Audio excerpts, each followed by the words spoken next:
الحمدللہ وکفا وسلام علی عبادہ الذین اصطفى قال اللہ تبارک وتعالی شہر رمضان الذی انزل فیہ القرآن ھدی للناس وبینات من الھدی والفرقان صدق اللہ مولانا العظیم وصدق رسولہ النبی الکریم۔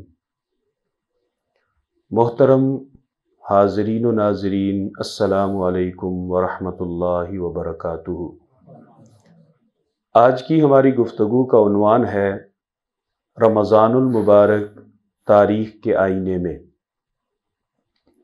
رمضان المبارک کو اللہ رب العزت نے بہت ساری فضیلتوں سے مالا مال کیا ہے، اور رمضان المبارک کی سب سے بڑی فضیلت یہ ہے کہ اللہ رب العزت نے اسے اپنا مہینہ قرار دیا ہے۔ یوں تو سارے مہینے سارے دن اللہ کے ہیں، لیکن جسے اللہ خود اپنا کہہ دیں تو اس اپنا کہنے سے، اس اپنانے سے صرف اور صرف ان ایام اور ان مہینوں کی فضیلت کا اظہار مقصود ہوتا ہے۔ عمومی طور پہ ہم رمضان المبارک کی فضیلت پہ بات کرتے ہیں تو وہ بات اتنی زیادہ ہو جاتی ہے کہ رمضان ختم ہو جاتا ہے لیکن رمضان کی فضیلتیں ختم نہیں ہوتی، جس کی وجہ سے ہم رمضان المبارک کی تاریخی حیثیت پہ بات نہیں کر سکتے۔ اس وجہ سے آج انشاءاللہ العزیز کوشش ہوگی کہ رمضان المبارک کے چند وہ واقعات جو ناقابل فراموش اور انمٹ نقوش امت مسلمہ کی تاریخ پہ رکھتے ہیں، ان کا ایک اجمالی سا تذکرہ کیا جائے تاکہ ہمیں رمضان المبارک کی تاریخ کا اندازہ ہو جائے۔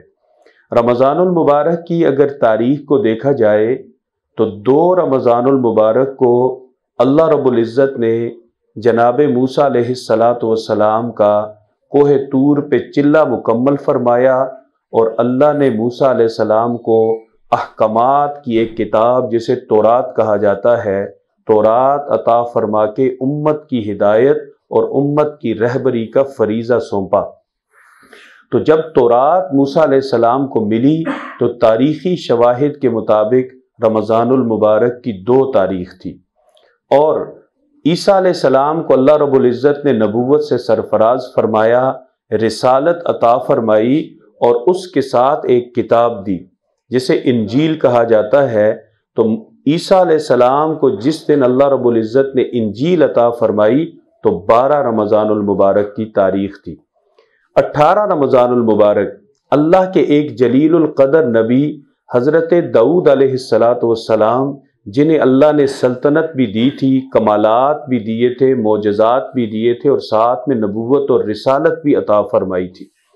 اللہ نے 18 رمضان المبارک کو حضرت داؤد علیہ السلام کو ایک اشعار کی کتاب جو ترنم میں حضرت داؤد علیہ السلام پڑھتے تھے، اور یہی ان کا معجزہ تھا، جو زبور ہے، یہ 18 رمضان المبارک کو حضرت داؤد علیہ السلام کو ملی۔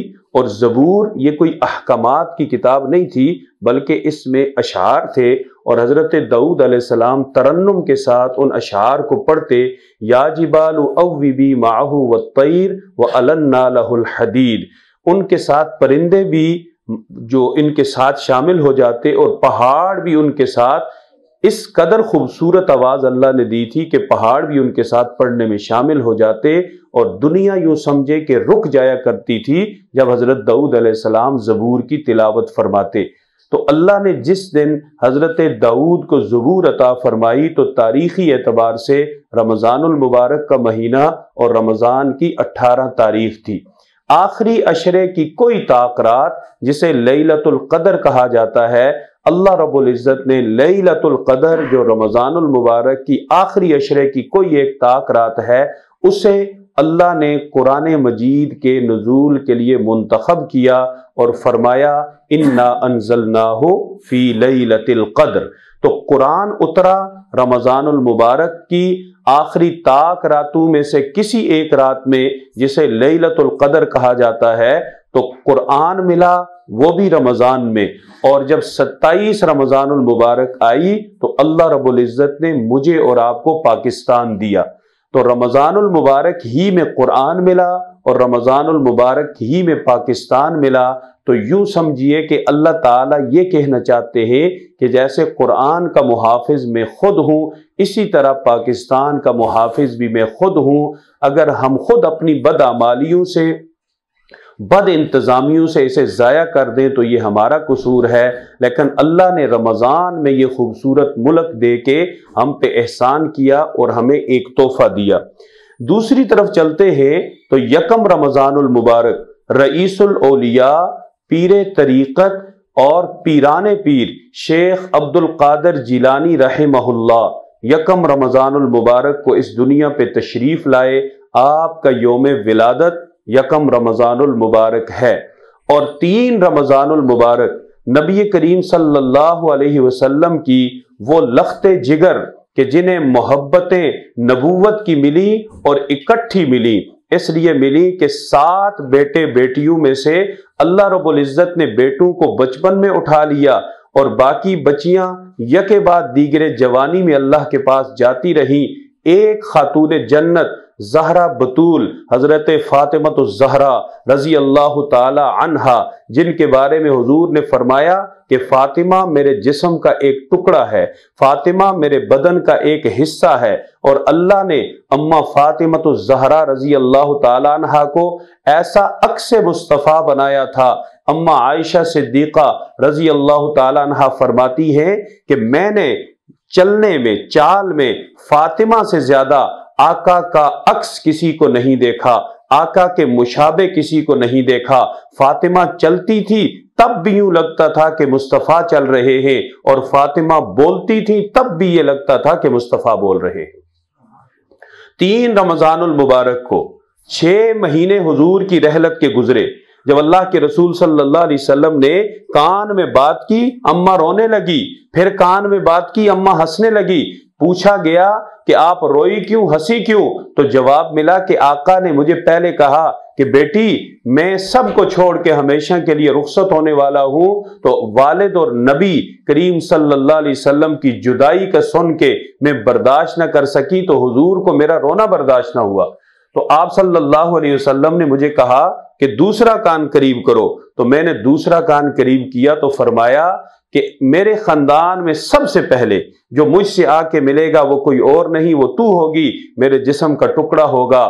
ربیع الاول میں حضور گئے، ٹھیک 6 مہینے بعد 3 رمضان المبارک کو حضرت اما فاطمہ الزہرا رضی اللہ تعالی عنہا اس دنیا سے ہمیشہ کے لیے پردہ فرما گئی۔ تو جب حضور کی لخت جگر دنیا سے گئی 3 رمضان المبارک، 10 رمضان المبارک کو اللہ کے رسول صلی اللہ علیہ وسلم کی وہ رازدار، رحمت دو عالم صلی اللہ علیہ وسلم کی وہ غمخوار اور آقا کریم پہ جان و مال سے فدا آپ کی پہلی زوجہ محترمہ حضرت اما خدیجۃ الکبریٰ رضی اللہ تعالی عنہا، جن کی رازداری کا عالم یہ ہے کہ جب آقا غار سے تشریف لائے تو زملونی زملونی کی صدائیں لگاتے ہوئے اپنی شریکہ حیات سے اپنا سارا غم، اپنی پریشانی، اپنا ڈر بیان کیا، تو آپ نے کمبل اڑایا اور تسلی سے پوچھا ہوا کیا، بتائیے ہوا کیا؟ آپ نے ساری کیفیت بتائی تو اماں نے آپ کی جو تعریفی کلمات کہے، وہ بخاری شریف کے دوسرے صفحے پہ کیا ہی خوبصورت وہ کلمات ہیں۔ ان کلمات کے ذریعے سے گویا کہ اماں نے یہ کہا کہ آپ پریشان کیوں ہوتے ہیں؟ اللہ نے جو آپ کو خوبیاں دی ہیں یہ لے جانے کے لیے نہیں، پھیلانے کے لیے ہے۔ جب تک یہ خوبیاں پھیلیں گی نہیں اس وقت تک آپ کو کچھ نہیں ہوگا۔ آپ دنیا کی ضرورت ہیں، دنیا آپ کی ضرورت نہیں ہے۔ اللہ نے آپ کو اس دنیا کی ضرورت کے لیے پیدا کیا ہے، تو اس لیے آپ پریشان نہ ہو۔ تو حضور کو جب پتا چلا کہ یہ وحی ہے اور اللہ نے بھی کہہ دیا کہ یہ وحی ہے، آپ میرے نبی ہیں، تو اللہ کے رسول صلی اللہ علیہ وسلم نے سب سے بات پوشیدہ رکھی، ساری بات بتائی تو حضرت خدیجہ کو بتائی۔ اور جب حضرت خدیجہ کے ساتھ نماز شروع کی تو حضرت علی 10 سال کے تھے، حضور کے گھر پرورش پا رہے تھے۔ انہوں نے دیکھا کہ جناب تو کچھ کر رہے ہیں، کچھ اوپر نیچے ہو رہے ہیں۔ آپ نے جا کے پوچھا یہ کیا ہے؟ آپ نے فرمایا کہ یہ اللہ کی عبادت ہے، نماز ہے۔ اچھا آپ کیوں کر رہے ہیں؟ اللہ نے مجھے نبی بنا دیا ہے اور مجھے حکم دیا ہے کہ لوگ میرے اوپر ایمان لائیں۔ تو علی تمہارا کیا خیال ہے؟ کہا خیال چیز تو ظاہر اچھی ہے لیکن ابو سے پوچھ کے بتاؤں گا۔ تو حضور نے فرمایا علی نہیں، یہ کام نہیں کرنا، خود غور کرو، جتنا ٹائم لگتا ہے، پسند آئے تو قبول کرو، نہیں آتا تو نہ کرو، لیکن ابھی یہ اللہ کا راز ہے، کسی کو نہ بتانا۔ کسی کو نہ بتانا، صرف کس کو بتایا؟ حضرت خدیجہ کو۔ اس سے آپ اعتماد کا اندازہ لگائیں، محبت کا اندازہ لگائیں۔ اور جب حضرت خدیجہ نے حضور سے نکاح کیا تو بہت بڑی تجارت تھی آپ کی، بہت سرمایہ تھا، اور نکاح کے بعد آپ نے سارا سرمایہ ایک با وفا بیوی کی طرح حضور کے قدموں میں ڈالا اور کہا کہ آج کے بعد آپ کو کسی محنت اور مشقت کی ضرورت نہیں ہے۔ تو رحمت دو عالم صلی اللہ علیہ وسلم اللہ کا کام کرتے، لوگوں کی بھلائی کرتی، اور حضرت خدیجہ حضور کی خدمت کرتی، آپ کی ضروریات کو پورا کرتی۔ 10 رمضان المبارک کو یہ عظیم خاتون اور امت کی ماں یہ بھی دنیا سے رخصت ہو گئی۔ 10 رمضان المبارک تھا، پھر اس کے بعد 15 رمضان المبارک۔ نبی کریم صلی اللہ علیہ وسلم کے نواسے حضرت حسن رضی اللہ تعالیٰ عنہ پیدا ہوئے۔ حسن اور حسین عکس فاطمہ، فاطمہ عکس مصطفیٰ، فاطمہ عین مصطفیٰ، ایک فاطمہ شبیہ مصطفیٰ، اور حضرت حسن و حسین دو مل کے مصطفیٰ۔ حضرت حسن میں بھی حضور کی خوبیاں اور حضرت حسین میں بھی حضور کی خوبیاں۔ اسی لیے حضرت صدیق نے ایک کو دیکھ کے کہا تھا نا کہ بیٹا تو علی کا ہے لیکن عکس مصطفیٰ کا ہے، بیٹا تو علی کا ہے لیکن لگتا مصطفیٰ جیسا ہے۔ حضرت حسن رضی اللہ تعالیٰ عنہ جن کے بارے میں حضور نے بچپن میں کہا کہ مجھے اپنے اس بچے کی پیشانی میں امن نظر آتا ہے، صلح نظر آتی ہے، میرے اس بچے کی وجہ سے اللہ رب العزت مسلمانوں کے 2 بڑے گروہوں کے درمیان امن قائم فرمائیں گے۔ تو یہ پرامن شخصیت، امن کے علمبردار اور امن کے دائی حضرت حسن المجتبی بن علی المرتضی 15 رمضان المبارک کو اس دنیا پہ تشریف لائے۔ 17 رمضان المبارک وہ عظیم معرکہ حق و باطل جسے اللہ کے قرآن نے اور تاریخ نے یوم الفرقان کہا۔ بظاہر تو ایک دور دراز کا ایک صحرائی اور ایک بندرگاہی قسم کا میدان ہے، سمندر کے قریب، اور لوگ بھی کوئی زیادہ نہیں ہیں، 1300 لوگ یہ آپس میں لڑ رہے ہیں، ایک طرف 313 اور ایک طرف 1000 لوگ، ان کی جنگ ہے۔ لیکن کمال دیکھیں کہ یہ جو 313 ہیں ان کے اندر نہ جانے وہ کون سی روح پھونک دی گئی، وہ کون سا جذبہ بھر دیا گیا کہ کسی نے یہ بھی نہیں سوچا کہ ہم دشمن سے لڑنے جا رہے ہیں تو تلوار تو ہونی چاہیے، ہتھیار تو ہونا چاہیے۔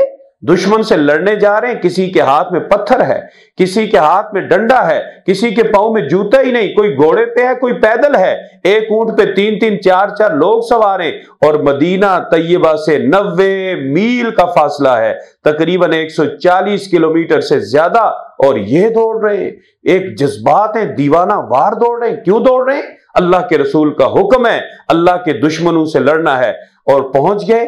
17 رمضان المبارک کا سورج طلوع ہوا، ادھر مشرق کی جانب مسلمان کھڑے ہیں اور ادھر مغرب کی جانب، بلکہ یوں سمجھے وہاں پہ شمالن جنوبن ہے، سورج جو قبلہ ہے وہ شمالن جنوبن ہے، تو اس سمت میں مسلمان کھڑے ہیں جہاں سامنے سے آنکھ میں دھوپ لگنی ہے، اور نیچے ریت بھی ہے جس سے پاؤں پھسلنا ہے، لیکن اللہ کی مدد پہ اتنا یقین ہے، کسی کو کوئی پرواہ نہیں۔ اللہ کے رسول صلی اللہ علیہ وسلم اپنے عریش سے دعائیں مانگتے مانگتے ساری رات گزار دیتے ہیں، اور یہ کہتے ہیں یا اللہ یہ ہے میری محنت، اللہ یہ 14 سال کی محنت ہے، 13 سال مکہ میں اور 1 سال مدینہ میں میں نے محنت کر کے یہ تیار کیے ہیں، یہ ہے میری محنت، یہ ہے تیری توحید کے علمبردار۔